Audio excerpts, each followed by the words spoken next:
बिस्मिल्लाहिर्रहमानिर्रहीम। मंदर इश्क पाशमा हस्तम किस्त नंबर 24 के साथ आपकी खिदमत में हाजिर हैं। अगर आपने अभी तक हमारा चैनल सब्सक्राइब नहीं किया तो हमारे चैनल को सब्सक्राइब करें और बेल आइकन को प्रेस करना मत भूलिएगा ताकि आने वाली तमाम साथ आपको बर वक्त मिलती रहें।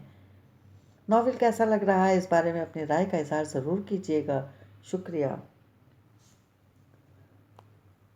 कुछ पता है वो लोग कहाँ हैं? रिदा खानम पानी के घूंट पीते हुए फाइल्स पर नज़र जमाए बोली, जो इन्हें अरबाज ने ला कर दी क्योंकि इनकी फैमिली का बिजनेस वही वहीं रह कर संभालती थी, जो फ्रूट्स गंदम ड्राई फ्रूट्स पर मुश्तमिल था और हर 6 महीने बाद आती और सारे निज़ाम पर 1-2 हफ्ते नज़र रख कर फिर वापस चली जाती।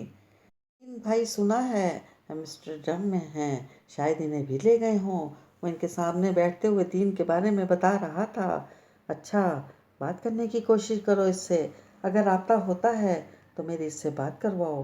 परेशान किया है बच्चे को। इस खान को तो जूते लगाने की कसर रह गई है, वो भी इस उम्र में। बिलाल के चेहरे पर इनकी इस बात पर खुलकर मुस्कुराहट आ गई। ये क्या, गंदम इस महीने इतनी मकदार में, आखिर क्यों? अब बिजनेस में भी ये सब।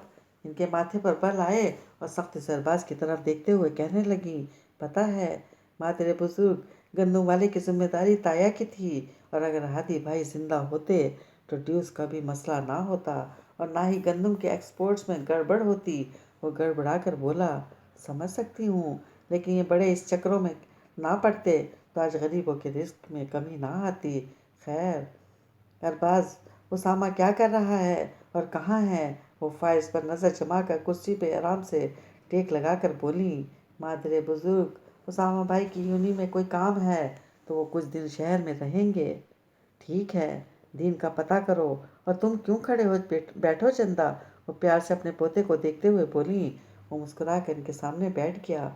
बस कर दें दादो, अब तो एंजॉय करें, किन चक्रों में पड़ गई हैं? वो बिलाल की बात पर मुस्कुरा कर प्यार से इसके बाल सहलाने लगी।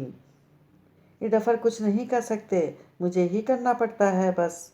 कुछ दिन फिर सारी जिम्मेदारी तुम्हारे पर। ठीक है, मुझे किन चक्रों में घुसा रही हैं? वो झुंझला कर बोलते हुए हंस पड़ा। वैसे दीन ने बिल्कुल अच्छा किया, वो वाकई मुख्तलिफ निकला इन सब से, जो बातों के साथ अमल करना भी जानता है। वो दीन को सोचते हुए खासी मुतासिर नज़र आ रही थी। बिलाल ने सर हिलाया। वाकई इसने साबित कर दिया कि अपने लफ्ज़ों का पक्का इंसान है। वैसे दादो, उसामा और अरबाज भी तो बहुत बहुत मुख्तलिफ हैं, जबकि उसामा में तो आपकी जान है। बिलाल ने उसामा का जिक्र करके इनको उदास कर दिया। कैसे वो उसामा को भूल सकती थी? बस दुआ है मेरे खान अरबाज और उसामा को ऐसा ना बना दें। वो ठंडी सांस लेते हुए बोली, मैं क्या पीछे चली जाऊं? मुझे नींद आ रही है। वो अब खाने से फारिग होकर शॉपर को नीचे रख कर उसामा को देख कर कहने लगी। उसामा ने अनसुनी करते हुए मोड़ काटा। उसामा, इसने इसका बाजू हिलाया। उसामा ने हाथ झटका। तुम्हें कुट खानी है क्या? कहा था मैंने, खान कहो मुझे। वो गुस्से से मुड़कर इसकी आंखों में देखते हुए बोला, नहीं, अभी खाने से पेट भर चुका है, मेरा कुट नहीं खाने। हाँ, अगर रास्ते में किट कैट ले दें तो अच्छा होगा। वो मज़े से मुस्कुरा कर इसको जहर लगी थी। ओह गॉड, कहाँ फंस गया हूँ? सर पकड़ने का दिल कर रहा था, मगर इस वक्त हाथ स्टीयरिंग को थामे हुए थे।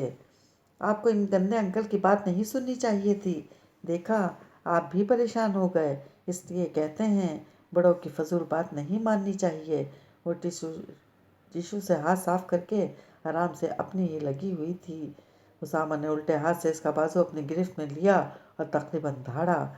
आगा जान के बारे में एक बार फिर कुछ कहा तो मैं तुम्हें बाहर फेंकने में देर नहीं लगाऊंगा, समझी?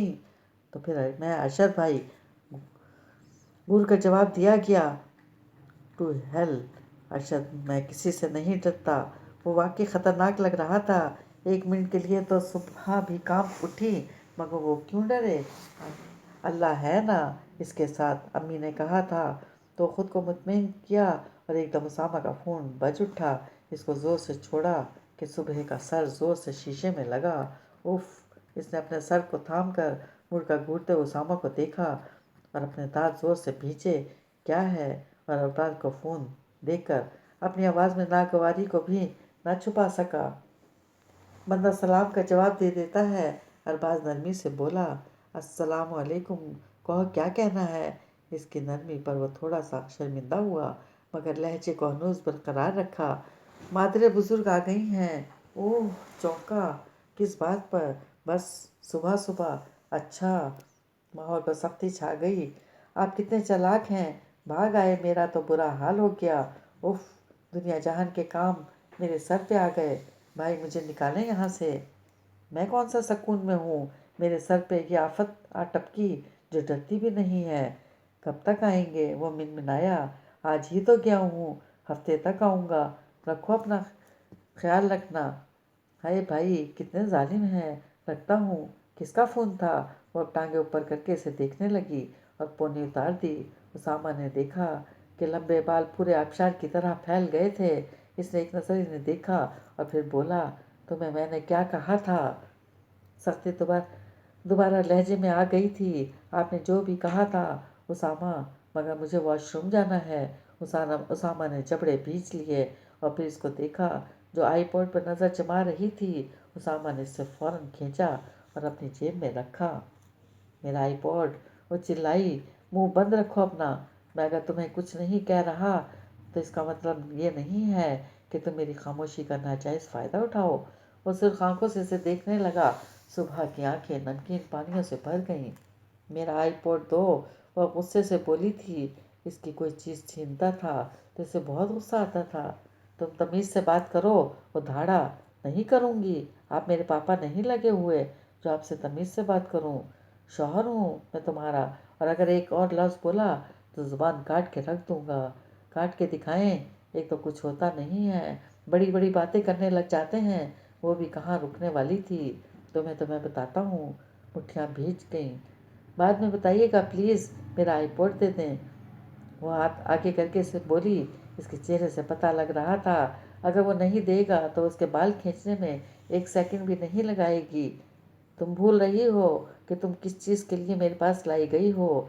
تمہاری حد میں بتاتا ہوں۔ اس کے سر لہجے میں کچھ ایسا تھا کہ وہ سمجھ نہ سکی۔ اس کے سر سے ساری باتیں گزری تھیں۔ بعد میں، اچھا، آئی پوڈ بے شک اپنے پاس رکھیں، میرے ساتھ یہ میرے سامنے والے گھر چلیں گے، مجھے واش روم جانا ہے۔ جسے وہ اپنا محافظ سمجھ کر اپنے ساتھ لے کر جانے کا کہہ رہی تھی، وہ تو کچھ اور ہی سوچ کر بیٹھا ہوا تھا۔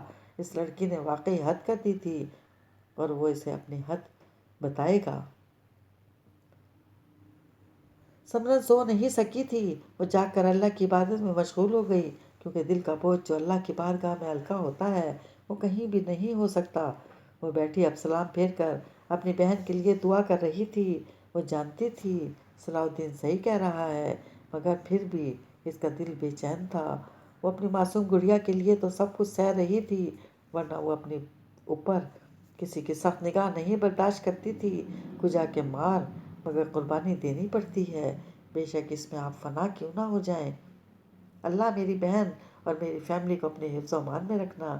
جو میں نے خواب دیکھا ہے اسے پلیز خواب ہی رکھیے گا۔